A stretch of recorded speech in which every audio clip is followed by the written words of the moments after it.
program pre-exposure prophylaxis ataupun PrEP GOV 2023 adalah sebenarnya kajian rintis yang dilaksanakan di 18 klinik kesihatan di bawah Kementerian Kesihatan Malaysia selama 12 bulan mulai Januari 2023. Pengumpulan data kajian dijangka selesai pada 31 Disember 2023 dan data daripada kajian tersebut akan dianalisa ataupun dianalisis pada awal tahun 2024 bagi melihat impak kesihatan secara langsung dan juga secara tidak langsung susulan pemberian PrEP iaitu pencegahan HIV dan perubahan tingkah laku berisiko.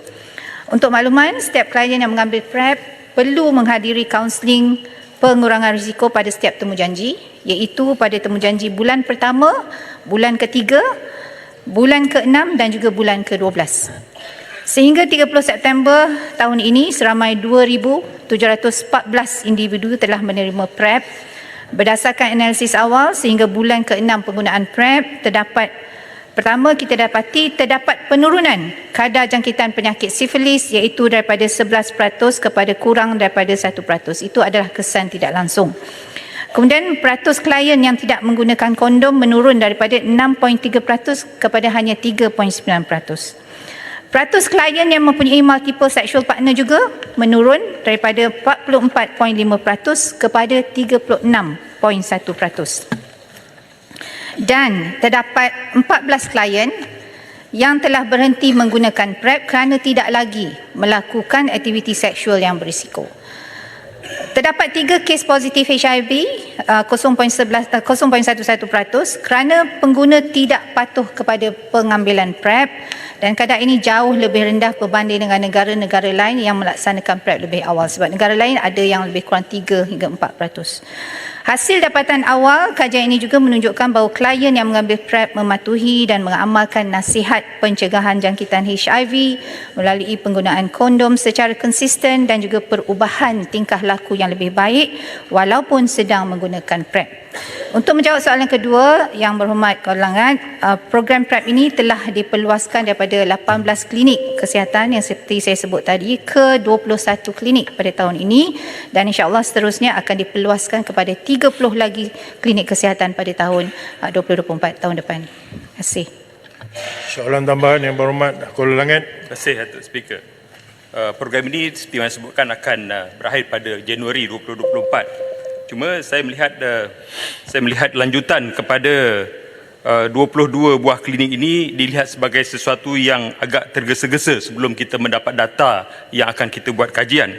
Dan saya nak bertanya apakah kesan kepada kewangan dalam pengurusan program ini kerana bukan hanya sekadar ubat kerana ubat ini adalah ditaja oleh Global Fund tetapi daripada sudut keperluan yang lain, pemeriksaan darah dan juga bebanan kepada kerja klinik kerana dia memerlukan bilik yang tersendiri, ruangan menunggu yang tersendiri dan doktor yang terlibat dan juga keadilan kepada pesakit-pesakit yang lain kerana jumlah pesakit yang lebih ramai yang memerlukan pengubatan ini dan apakah selepas 2024 nanti selepas tamatnya projek kajian ini rintis ini dia sudah tidak ada tajaan daripada Golden Fund dan kita terpaksa menggunakan wang awam untuk menggunakan program meneruskan program ini.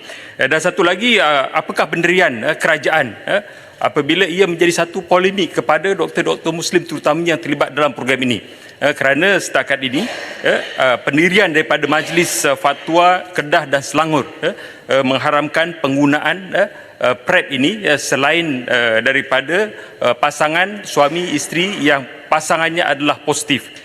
Dan setakat ini pun Majlis Fatwa Kebangsaan kita belum dengar lagi apa pendirian ataupun fakta yang akan dikeluarkan dan kita dimaklumkan bahawa Menteri dan juga KKM terlibat di dalam libat urus dan juga memberikan nasihat dan bagaimanakah status kepada pendekatan abstinent bagaimana status pendekatan abstinent atau penjagaan yang saya kira itu adalah lebih baik terutamanya kepada pesakit-pesakit Muslim yang terlibat dalam program ini. Terima kasih.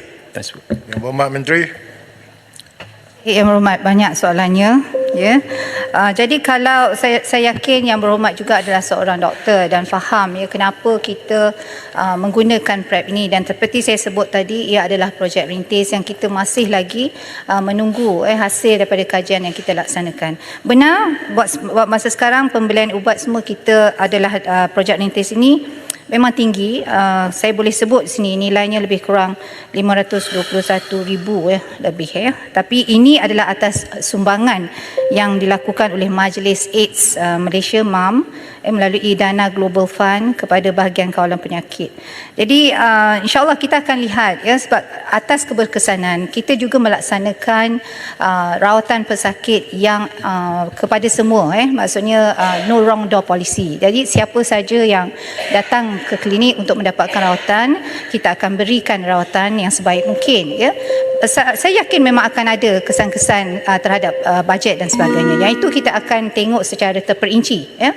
Dan seperti saya sebut tadi, sebenarnya jumlah pesakit yang HIV ini agak tinggi dan kita perlu merawat juga mereka. Kemudian berkaitan dengan itu dua soalan yang pertama. Kemudian pendirian kerajaan. Jadi pendirian kerajaan saya sebut juga tadi bahawa kita melaksanakan polisi no wrong policy dan health for all.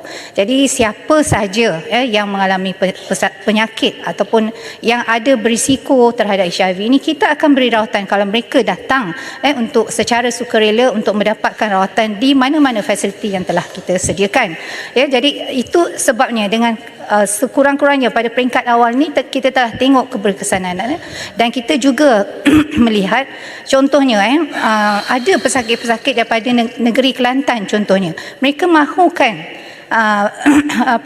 mahukan dirawat tetapi tak ada fasiliti yang disediakan di Kelantan buat masa ini. Jadi mereka terpaksa datang contohnya ke Kuala Lumpur untuk mendapatkan rawatan. Jadi itu bermakna ada demand di sana juga. Maka kita sebab itu kita merancang untuk meluaskan lagi perkhidmatan ini yang di-Pertua. Jadi pendekatan abstinence ini juga betul sebab tu saya dah sebut tadi hasil daripada peringkat awal tadi kita dapati bahawa ada kesan yang agak baik ya. Contohnya ratusan klien yang mempunyai multiple sexual partner telah menurun daripada 44.5% kepada 36.1%. Jadi akhirnya bila mereka datang ini, kita bukan hanya bagi ubat tapi kita melakukan counselling juga kepada mereka untuk melaksanakan cara hidup atau tingkah laku yang tidak berisiko. Dan akhirnya yang kita nak ialah mereka abstinence. Ini memang akhirnya kita nak yang itulah ya.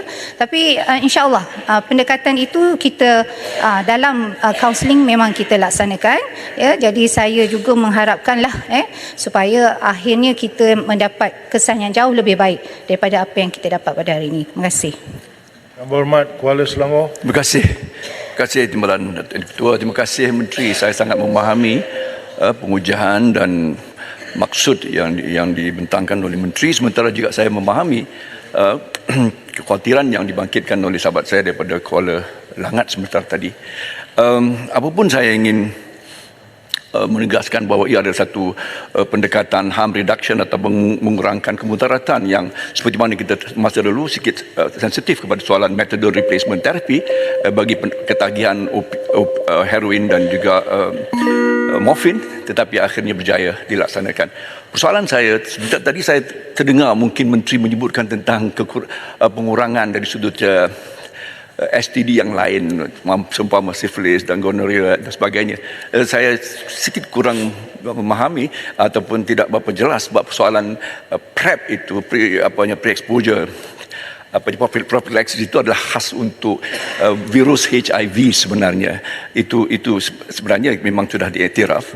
Soalan tambahan saya mungkin adalah perkara yang terkait dengan intervensi sosial dan juga yang intervensi sosial yang perlu digembelingkan dalam PrEP itu, yang mungkin Menteri pun sudah sedikit menyinggung perkara itu. Dan akhir sekali adalah persoalan kempen kesedaran yang mesti digarap sekaligus Menteri ya.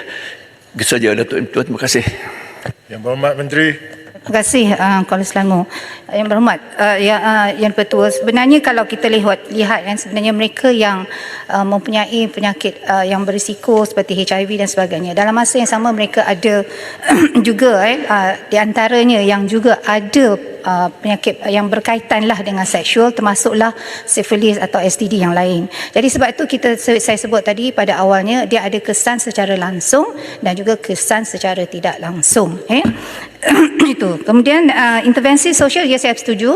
Sebab itu saya kata tadi, bila mereka ini pesakit-pesakit itu datang ke fasiliti kita, mereka itu adalah datang secara voluntary. Kalau tidak, mereka di luar sana kita tak tahu, mereka mungkin takut ataupun ada stigma, ya. Tapi bila kita ada klinik, mereka datang, dalam masa yang sama kita buat counselling juga pada mereka. Dan kalau kita kata ya betul, kita kena pendekatan lain, contohnya dari sudut dakwah, dari sudut memahamkan mereka tentang keagamaan dan sebagainya, itu betul. Tetapi dalam masa yang sama sebenarnya, di sinilah saya mengharapkan supaya agamawan juga memainkan peranan untuk bersama-sama membantu kita boleh datang ke klinik juga atau secara voluntary untuk membantu pesakit-pesakit ini, dan akhirnya mereka bukan saja kita selamatkan daripada risiko-risiko HIV, tetapi akhirnya mereka juga mengubah tingkah laku mereka menjadi yang kurang berisiko dan yang jauh lebih baik. Jadi kempen kesedaran, insya-Allah saya rasa ini juga perlu dilakukan, dan KKM mengambil prihatinlah atas saranan tersebut. Terima kasih. Terima kasih Yang Berhormat Menteri.